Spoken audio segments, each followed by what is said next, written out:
Hi, HR Nation, is Chris Rainey. Welcome to HR Leaders, the show where we interview today's most successful and innovative HR practitioners 5 days a week. Today, we have a very special guest. We're joined by Lou Adler. Lou is the CEO of Performance-Based Hiring Learning Systems and author of Hire With Your Head and the Essential Guide for Hiring. Lou, welcome to the show. How are you? Hey, great, Chris. Thanks for inviting me. Thanks for getting up so early. Yeah, definitely early for me. Perfect. Sun's just rising in the east, I guess. Lou, for the people that don't know you, the very few members in our industry, fill in the gaps. Tell our listeners a little bit about yourself and your journey to where we are today. Okay, well, that's a pretty long question. So I'm going to answer it slightly differently because today's an anniversary of sorts for me, or this month. 40 years ago today, I'll restate that. 40 years ago this month, I became an executive recruiter, literally. And my first search assignment, which kind of summarizes everything that I've been preaching for the last 40 years, was looking for a plant manager in a company. And I see behind your picture, Chris, you have a Porsche of some type, I think. Well, my first client was a company that made hot rod wheels in Southern California, literally hot rod wheels. In 1978, the Beach Boys, Southern California was the hotbed of hot rods and all this cool stuff. But they needed a plant manager. I walked through that plant, no job description. The president said, I need somebody. I knew the president because I had worked in manufacturing industries prior to that. I said, let's walk through your plant. Spent a half hour walking through the plant. The plant was in shambles. Material control was out of control. The chrome line was out of control. They had raw wheels and finished goods wheels all over the place. Some people were working hard. Some people weren't working at all. It was just a pure shambles. We spent a half hour walking around it, found 5 or 6 key problems with that plant. And I said, I will find someone who can fix that plant. 3 weeks later, I made my first placement. I have never, ever used a job description that lists skills and experiences, ever. It's a waste of time. Anybody who posts job descriptions that list skills and experiences is never going to see a good person. A month ago, I don't do a lot of executive search now. I now generally train companies. But a month ago, I met with the CFO of a company that sells organic foods in Southern California, sells all the major organic foods to all the major grocers in the United States. Looking for a chief financial officer. I asked, what do you want this person to do? In 45 minutes, we found out that person needed to find 5 or 6 margin points because their cost structure was out of control, had to completely overhaul the management reporting system and leverage their new ERP system so that every aspect of the company would be in control. That's how you take a job description. You ask a manager, what does a person need to do to be successful? And over 1,000 placements, that's the key driver to hire great people. If you don't know that as a recruiter, you'll never be able to convince the confidence of the hiring manager or the candidate that you know what you're talking about. To get to the point, though, 10 years ago to do that search, which was your original question, Chris, I was not born to be maybe I was born to be an executive recruiter, but I'm an engineering background, manufacturing background, cost and financial analysis background. I was running a manufacturing plant when I was 31 years old, 300 people, Southern California. Group president he thought I was a jerk. I thought he was a jerk. I quit 4 times in that year. Chairman kept on trying to bring me back. I said, I can't deal with it. And I actually quit and became an executive recruiter. First call I made was this company who had this plant who I knew was looking for somebody, and I never looked back. But essentially, 40 years of experience is, what do you have to do to hire a great person? And to hire a great person, it starts with a great job, not a laundry list of skills and experiences. Fantastic. Well, first and foremost, congratulations. An amazing experience. And something I took away from that as well is that we never really know where our career is going to lead us, right? In terms of the background. For sure. That 40 years later, if you would have asked your younger self then where you'd be now, I think everyone's answer would be pretty different than what they had. So where we are today then, what would you say is your area of expertise? Well, I think the area of expertise is I haven't really done recruiting. I do it every now and then to make sure that I understand the principles and the tools that are available. But there's a series of concepts that foundational forever. Sorry, I can only search by topic for minutes. That was Alexa answering that question. I've got one right here, so don't worry. I have to be careful too. No, Alexa, please be quiet. Unbelievable. I don't know why I didn't say. I don't think I said anything. You didn't. It's not the first time. My one happens all the time. So yeah, right. It's kind of ridiculous. Neither here nor there. So the idea is that there are some foundational principles that have not changed, and then there's, so that's one. The principles of how do you get a person who's a top tier candidate, who has multiple offers or is not looking for a job, to engage in a conversation with you about changing careers. And that conversation that leads to making that person offer, negotiating that offer, says fundamental principles. They're violated every single day, and they're almost ignored by most recruiters and most corporations around the world. Mm-hmm. You just ignore them. It's not a transactional process for a good person to take to a job. It is a serious business decision that that person has to take. And you, the recruiter and HR director, has to guide them to make that right decision. On the other side of the desk, you have a hiring manager who believes he or she has to get this position filled quickly. No, they have to get it filled in the same exact deliberate decision-making process as the candidate is making. And when you bring those two parties together in that like manner, everybody will be excited. You'll hire the right person for the right reasons, and that person will exceed expectations and perform at a peak level on a pretty consistent basis. Mm-hmm. What I bring to the table is letting people understand that. But to drive the process, which has been missing from HR since time immemorial, is the idea that if you cannot measure quality of hire at every step in the process, from the first moment you see a name in LinkedIn, contact that person, engage with that person, interview that person, negotiate an offer, and subsequent to that, if you don't measure quality of hire pre-hire and measure it post-hire, you have nothing. You will never, at a scale basis, you'll never get better. So those are the two things: understanding the high-touch, high-tech process and using quality of hire as the driver and measurement system throughout the process. Mm-hmm. So it seems from me working with senior HR leaders that companies are still operating in that same process. It's still got a job spec.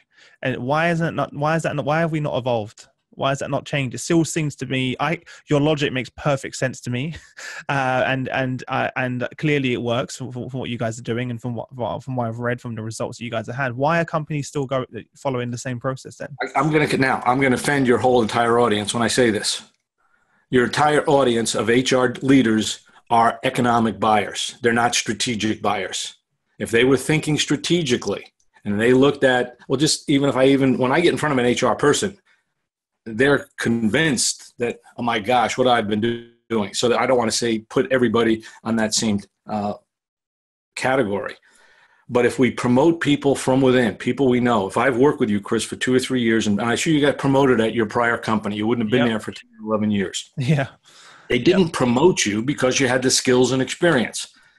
They knew you. You didn't, obviously, getting promoted means you don't have the skills and experience. Yeah, I had to learn them. Yeah. Right.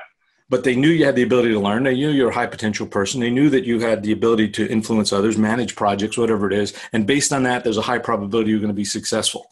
So we hire people we know based on true metrics that would highly predict on-the-job performance. When we hire people we don't know, we put all these barriers of skills and experience in there. Yeah. It doesn't take a lot of insight or IQ to figure that out. Yet, when you systematize that process, the idea is, now I'm dumbfounded when I go to a hiring manager and ask the CEO of a company that's a pretty big company, what does the CFO have to do? And he didn't know. I had to guide him through it. And that was kind of surprising. I mean, he kind of intellectually knew, but he couldn't put it in words. So I think the idea, it is individual for each job. It's not about skills, experience, and competencies. So when someone says they need 10 years experience, I say, what do they do with that 10 years experience? Well, they design a circuit, they build a team, they put management reports together. Fine. If I can someone who can do those things, manage reports, put a team together, but has 5 years experience, would you still want to see them even if they can do that work? 100%, of course we would. So the answer why they don't do it, in some way, it's almost beyond my comprehension of why they don't do it either. Yeah. When I show to them how to do it, they do it. When I show managers how to do it, well, they do it. But it has to be disciplined. When I tell a CEO, all you have to do to implement performance-based hiring is 2 things. Number one, don't open a requisition unless the hiring manager can tell you exactly 5 or 6 things what this person needs to do to be considered successful. And we have a talent scorecard that actually predicts and measures quality of hire. And the whole hiring team formally debriefs after the interview and completes this performance, or I call it our quality of hire talent scorecard. If they complete that, then you'll hire the person. So as a CEO, all you have to do is say, we won't open a rec until you complete a performance-based job description. We won't hire anybody until the hiring team totally agrees to our quality of hire talent scorecard. You just put those 2 ends in the middle as disciplines, you will have essentially the right answer. Now, filling in the blank takes a while to pull that off, but at least you get the bookends, you're in the game. Yeah. Is that one of the reasons why within your solution that you trained in managers internally to understand this? Because I saw that's part of what you guys do, right? Here's the thing is, somebody asked me, how effective is your training? And I said, it's useless. They said, what? I said, yeah, it's no good. It's terrible. I said, why? Because nobody does it. I mean, I can train a group of 50 people, 5 of them will do it and they'll get great results. The other 45, and this is my opinion, where HR has dropped the ball. The other 45, you have to create a system for them to do it that's as rigorous a system as putting a budget together, as putting a profit plan together, as putting a capital acquisition request together. If the CFO is responsible for the system for hiring, he or she, that chief financial officer, would demand a system that was rigorous and investigative and based on proof and judgment and detailed analysis. But HR it's more about compliance as opposed to system. Now, I was with a big company yesterday, and I asked them, what's your largest expense in this whole company? And that was a $1 billion company. It was like $400 million. No, it couldn't have been that. It was 300. He didn't know, but $300 to $400 million of salary expense. Mm-hmm. And yet we let people spend $300 to $400 million a year with just, okay, I like the person, I don't like the person, I use thumbs, I use the skills based, and we wonder why we're doing that. They think about the cost of acquisition, not the aspect that we got hundreds of millions of dollars or hundreds of millions of pounds invested in salary, and yet we have a superficial system to hire those people. Mm-hmm. It boggles my mind. And Chris, I'm 72 years old and it still boggles my mind. I can tell, but just because you're passionate about it and you can see, a lot of companies need to wake up to this, don't they? It's funny where you say that, because the first ever job I got, I went to the interview, the same company that I was at for 10 years. And they said to me, sorry, you don't have the experience based on those criteria, right? And me being 17 years old and very naive, my response was, well, of course I don't. That's why I want a job.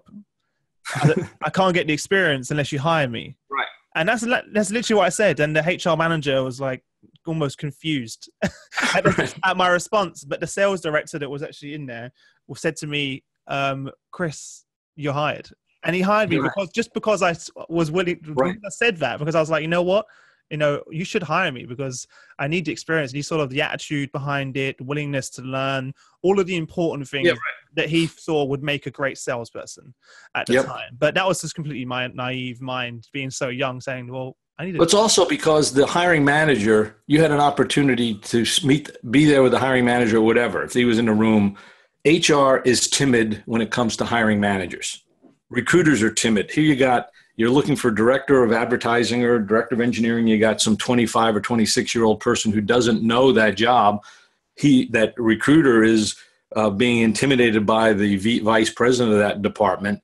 That person is going to be very, very cautious, not go on a risk. But because you broke down that barrier between the hiring manager or the HR person and the manager, instantly saw the potential there and knew that they could structure the job for someone like you who is a high potential person with limited skills.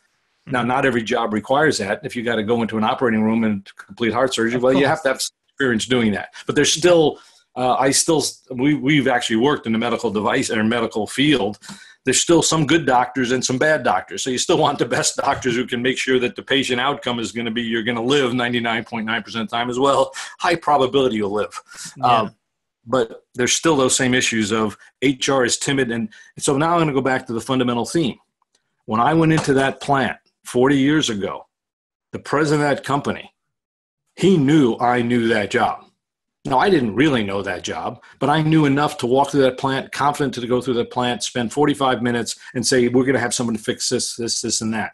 I couldn't be a CFO of this company but I was confident enough to ask them, what does a good CFO need to do? And now me knowing that job, I also then can go find candidates who want to do that work. I can interview them. Hey, tell me where, I got a company that's growing fast, growing 20, 30% a year, but their cost structure is totally out of control. They got to get that cost structure in control or they'll be out of business because they're making just barely making profit, and we got to get 5 points of margin while they're growing. Now, I can sit there and listen to someone tell me what they've done that's related to that. I don't care if they've got 20 years experience. I don't care if they have 5. I suspect they got to have at least 10 because they haven't had the experience. But they have to be able to do that work. And now that candidate knows that I know. When I go back to the CFO or the CEO and say, hey, here's why I think this person's a good candidate, there's a lot of trust there. So if you, the recruiter, don't know the job, you're wasting your time and you're killing your company. I mean, it's just like a salesperson, Chris. I mean, how many times did anybody listen to a salesperson who's just trying to sell the product and doesn't know what they're talking about? Yeah. You diss them immediately. So it's like, so why do you think recruiters have very little credibility? Because they don't know the work. They don't know it with the hiring manager. So the managers don't trust them. So they take shortcuts. And I think that to me is the biggest loss in HR. You should not hire recruiters who don't know that job. They should be sitting in every single day with that hiring manager and understanding the business, understanding the staff meeting. So now they go out and recruit good candidates. The candidates say, oh, this person's a credible person and a part of the hiring team. Mm-hmm. So what are the first steps that HR leaders would need to take if they wanted to put in this process in place? Well, here's what I do. And so remember I said earlier, I said training doesn't work. Mm-hmm. We still a lot of training. I saw that on the website. But that's not my point. I don't want to sell the training. What I want to do now, because I go in and say, yeah, we'll train you, but you're going to waste your money. But you'll pay me and you'll be happy. You'll think it's good and we'll get nice grades, but it'll be a waste of money. What I'd rather do is that you're going to pay me for the training, and then we're going to help you and your hiring team find those candidates. I'll call it, we're going to actually implement the training real time. I make no money on that. It's the biggest pain in the neck. But it's worth it because then they see that the training works. We work with their recruiters. We work with the hiring managers. We sit there and we interview the candidates together. We debrief together. We have tools, online tools they can go. We call it the hiring machine. That's our online learning platform. We go through it. We say, if you do this, this, and that, look here to see it. So they actually experience the training real time because we're coaching them through the training. Mm-hmm. Then we collect the pre-hire quality of data, post-hire quality of data, and we measure it. We're working on a project with Harvard. We're actually validating all of this activity. This is what I realized a year or so ago or 2 years ago, that I'm so old, I would rather actually have people try the training to make sure it works. So I've kind of changed my own direction and it is a pain in the neck to work hands-on, one-on-one, but that's how they learn the training, from the nice experience to a useful product that actually works. And I think that is where I see the momentum going in the future. So you got to do the training, and everybody has to deal with it and see where it and screw it up a couple of times. And all of a sudden the light goes on. Yeah, that's right. I can do this now. Mm-hmm.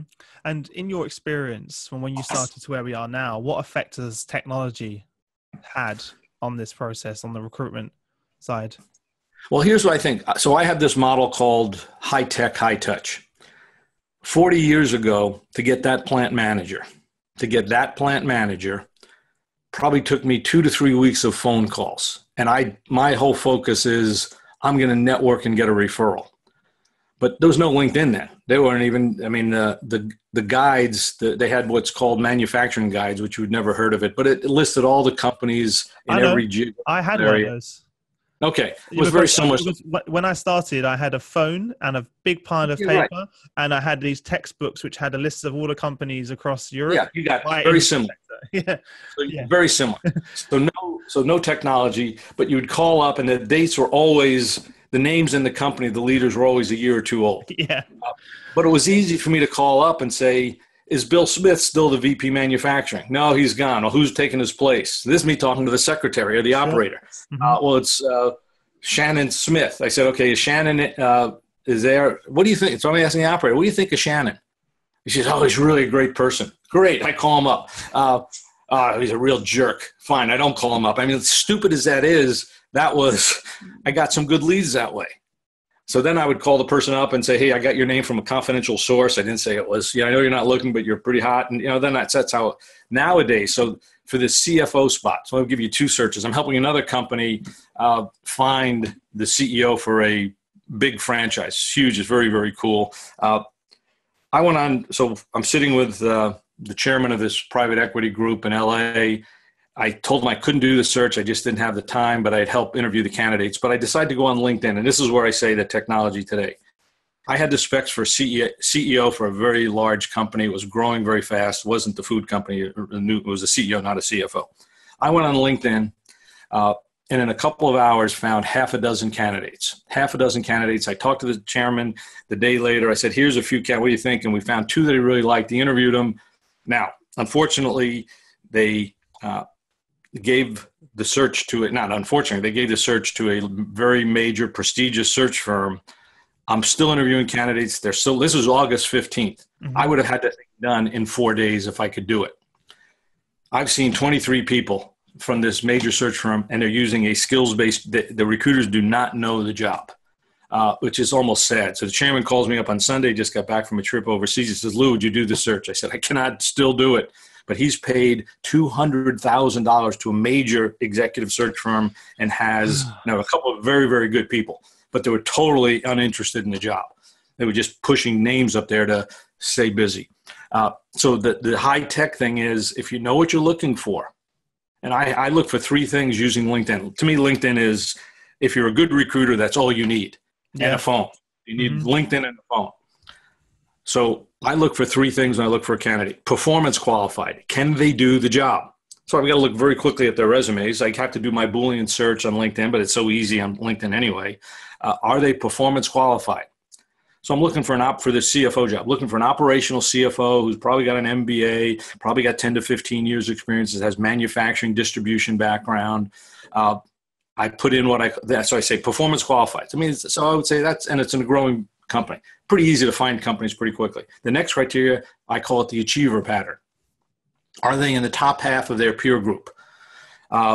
And have they been in the top half of their peer group? So I look for people who probably won awards, won prizes, have coached, had mentored, maybe members of Beta Gamma Sigma, which is a business honorary society, whatever it is. So you can put words like that, and they look like a track record of getting promoted pretty quickly. So achiever pattern, track record of being in the top half, and again, promoted pretty quickly.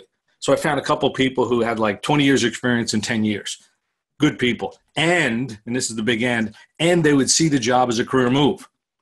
Why would I call people up who if someone's I could find a lot of people who could do it, but I know they wouldn't be interested. So if I can get those three conditions, performance qualified, achiever pattern, and see the job as a career move, they're in my short list. And I can develop that short list in half a day. Mm-hmm. Then I start calling any way I can. So and I couldn't do that. So if I had that plant manager 40 years ago, I would have had candidates in 3 days to him. Yeah. It took me 3 weeks to get candidates to him. So that's the difference. Do you think companies... The fundamental thing is you still got to hire a good person with the right job, and it's a high-touch, high-tech process. Yeah. So really, it's never been a better time, right, to get the right talent based on the tools that we have right now. But it's always the right time. No, you think about it. According to Gallup, in terms of the tools we have available, it's a lot more easier to find. It's much easier. If you know what you're doing, it's so easy. Mm-hmm. But the problem is, so the offset is, so here's what I said, everybody can find those people. That's what I was going to say. There's too many people going at them though, right? Right. So I have to really differentiate myself. So I found one CFO who I thought was remarkable. And you can just look at her. But she was not well known, but she was probably had 12, 15 years experience, CFO of a good sized company. I could find her on LinkedIn, literally found her in an hour, talked to the CEO for the CFO job, called him the next day. What do you think of this? If we can get her, I'll see you this afternoon. She was within 10 miles of the plant or the manufacturing company, et cetera, et cetera. But she wasn't returning my call because everybody was trying to reach her.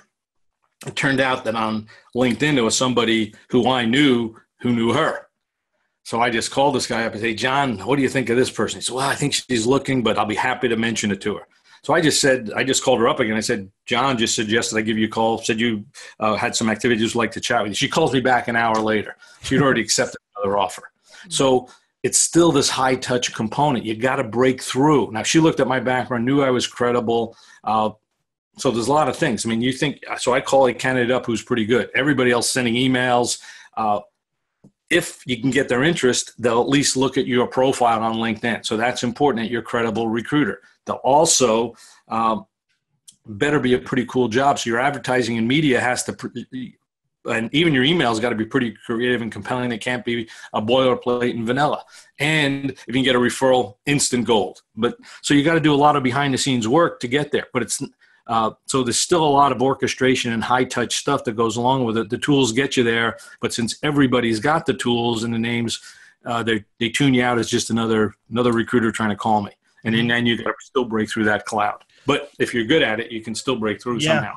Exactly. You mentioned before we started recording about it's great. It's that talent's out there, but you also got to have a good job to attract them. Could you elaborate on what you meant by that? Well, can I share a screen real quickly? Is that possible? Sure. I know if you don't do it. I see the button here, share a screen. So see what that means. I'm going to show you where do I go? Okay, here's how I go.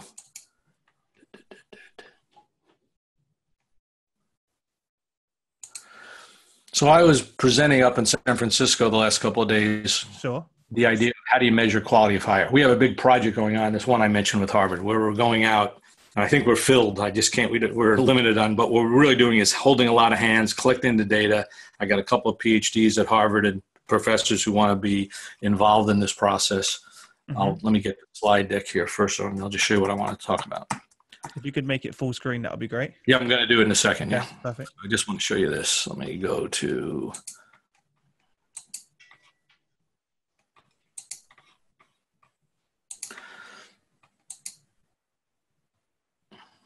Okay, so here's our we call it the hiring machine because that's our desktop platform. So we have a learning platform we call the hiring machine, which covers everything that we do and how we train people. It's one of our training pieces.